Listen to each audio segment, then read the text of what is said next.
আনুগত্য বলতে আমি বুঝাইনি স্বামীর দাসত্ব করতে হবে, এটা বলিনি। এখনকার কিছু ফ্যামিলিস্ট মেয়ে আছে, ওরা আনুগত্য শব্দ মনে হয় যে দাসত্ব মনে হয়।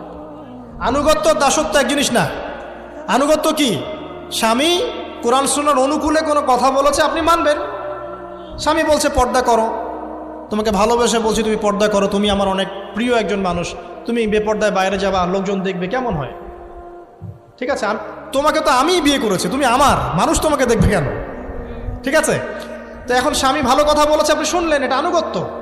আর ওই স্বামী যদি বলে আসো তো আমার কলিগরা এসেছে, ওকে খাবার সার্ভ করতে হবে, আসো খাবারটা পরিবেশন করো, এখন আপনি বেপর্দা হয়ে আপনার স্বামীর কলিগের সামনে খাবার পরিবেশন করতে শুরু করলেন, এটা কি আনুগত্য করতে হবে? এটা তখন আপনি আনুগত্য করবেন না।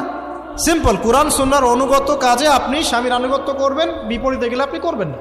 স্বামীর আনুগত্য মানে স্বামীর দাসত্ব নয়। আর এই হাদিসটা আপনি কেন ভুলে যান যে আল্লাহ রাসূল